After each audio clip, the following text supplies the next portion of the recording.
Hello and welcome to this week's episode of AWS Cloud Bytes News. I'm your host Bhavesh Kumar. Friends, if you like these videos, please share, subscribe, and click the notification bell icon for future updates. Also comment on topics you want me to cover for our architecture and certification series. Let's look at the first news. This is a news on services rollout to new regions. I'm showing you a region map where you can see all the AWS regions.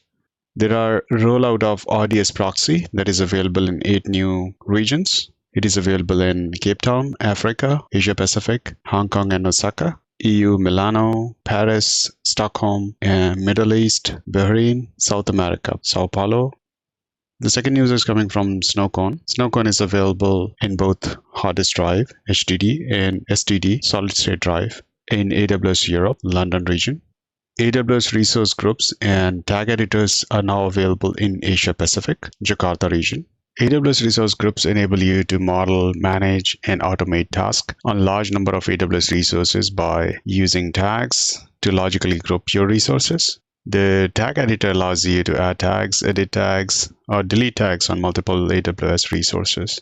With this release, you can use AWS resource group to organize your resources in the new regions. You can access AWS Resource Group through AWS Management Console. You can also use AWS SDK API and the CLI. The tag editor is available for all customers at no additional cost. Moving on to the next news headline. The next news is coming from AWS Glue. AWS Glue announces PII detection and remediation. This is in preview. So this feature will use pattern matching and machine learning to automatically detect PII at both the column and cell level during the AWS Glue job. There's a picture of AWS Glue on top. AWS Glue includes the option to log the type of PII and its location and immediately take remedial actions as necessary. AWS Glue is a serverless data integration service that makes it easier to discover, prepare, and combine, basically an ETL job for analytics, machine learning, and development, application development. AWS Glue provides all the capabilities needed for data integration so that you can start analyzing your data and putting it in use within minutes instead of months. Pretty good service. The PII is Personal Identifiable Information. This feature is available in AWS regions. You have US East, North Virginia and Ohio, US West, Northern California, Oregon, and Europe, Ireland. Moving on to the next news headline. The next news is coming from ECS. ECS has a new console for creating ECS clusters and task definitions. There's a picture of ECS. The new simplified workflows provide flexible defaults and allow configuration of observability feature for container applications. It allows for easy creation of new autoscaling groups that are designed to launch Amazon EC2 instances and register them to new Amazon ECS cluster automatically. The new task definition creation experience removes the complexity of configuring container applications by providing flexible defaults in auto-creating required task execution roles. You can now configure tasks to run different operating systems or architectures, such as AWS Graviton, Windows, Linux, on both Amazon EC2 and AWS Fargate. The task definition creation experience provides an option to enable metrics and traces collection and allows user to export to X-Ray, Amazon CloudWatch, and Amazon Managed Services for Prometheus. This new service is available on the Amazon ECS console. Customers can switch to the classic console experience for any unsupported feature in the new console. Moving on to the next news headline. The next news is coming from CloudFormation. So this news is about addition of 37 new resource types in the CloudFormation Registry. I will add a link to all the 37 resource types that are now supported. A resource type includes primarily schema, the properties, and handler permission, and handlers that allow API interaction with the underlying AWS and the third-party services. We can now configure, provision, and manage the lifecycle of these newly supported resources as part of their cloud infrastructure through CloudFormation. We're using CloudFormation just because infrastructure as code is more manageable and it is an easy way to roll out new infrastructure.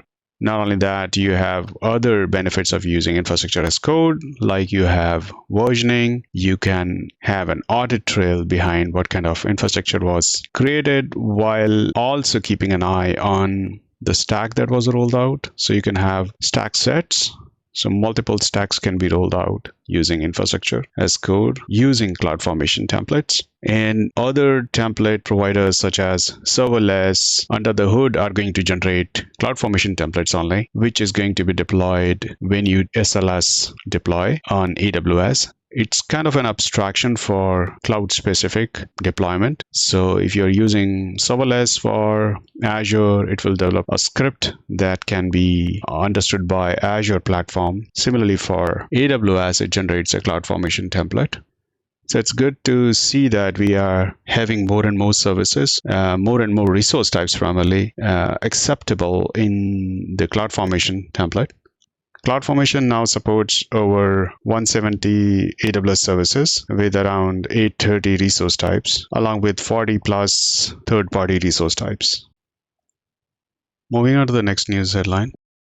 The next news headline is coming from Instance Tag. Instance tags are available on EC2 Instance Metadata Service. We all know that EC2 has a metadata service, and as of now, you were able to access tags using console or by using describe tags API. This is the URL on the left side. You can see this is IPv4 URL for metadata, and this is your IPv6 URL for metadata service.